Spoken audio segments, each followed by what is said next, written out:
Hey everyone, what's up? Today we are diving deep into an instrument you've probably heard like a million times, even if you didn't know it. We're talking about the clarinet.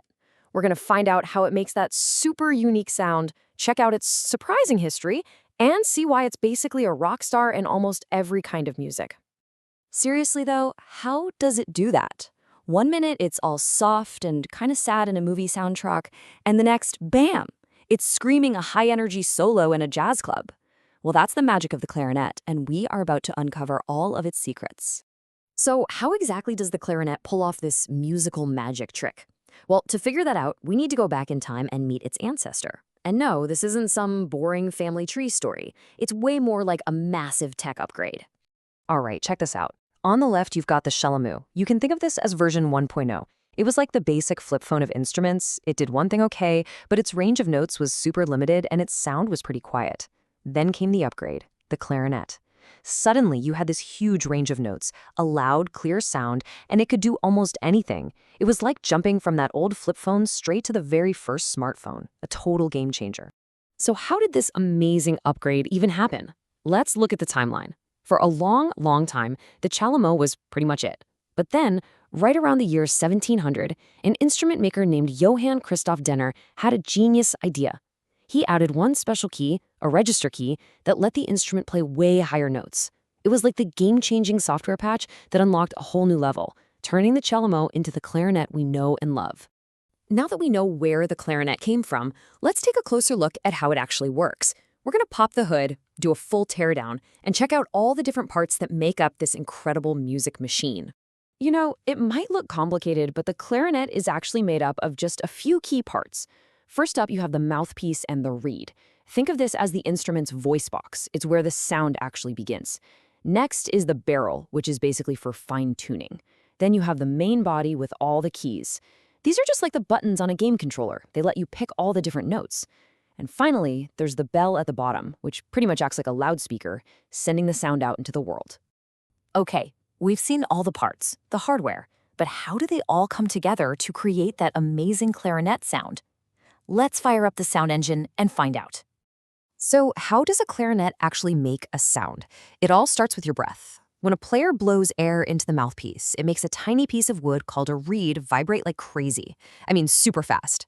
That vibration creates a sound wave that travels down the clarinet's body. Then, to change the note, the player presses keys, which open and close different holes.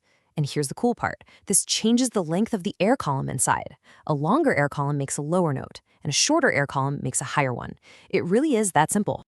Now, there's this one really important technique every clarinet player has to master. It's called embouchure. It's a fancy word, I know, but it just means how you shape your mouth around the mouthpiece. Getting the embouchure right is just like finding the perfect grip on a game controller. It's subtle, but it affects your control over everything. The pitch, the tone, the clarity of the sound.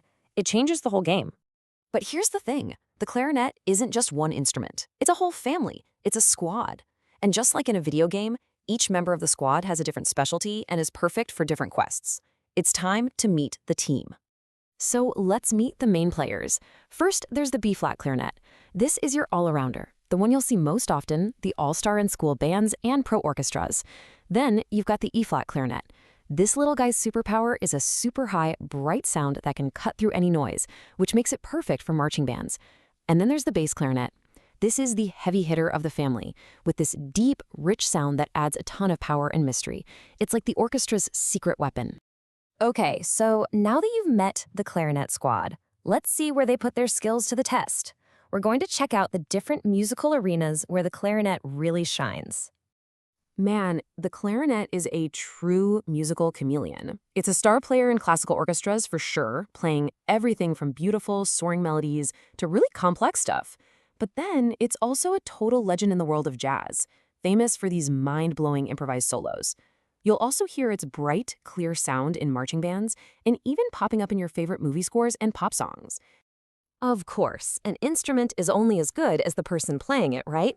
Well, the clarinet has been in the hands of some true Hall of Famers who pushed it to its absolute limits, from classical composers who just fell in love with its sound to jazz icons who made it swing like nothing else.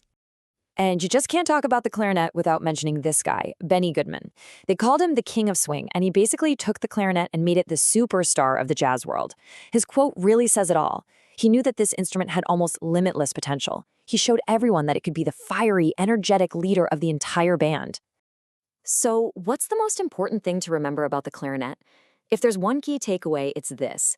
It has a massive range of over 3 octaves. That's its secret weapon.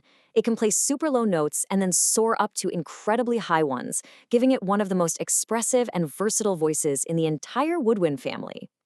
The clarinet's journey from a simple pipe to a musical powerhouse is all about the power of innovation. It really makes you wonder, after 300 years of these kinds of upgrades, what do you think the next big thing in music will be? Will it be a brand new instrument, some wild new technology, or something we can't even imagine yet? What do you think is next?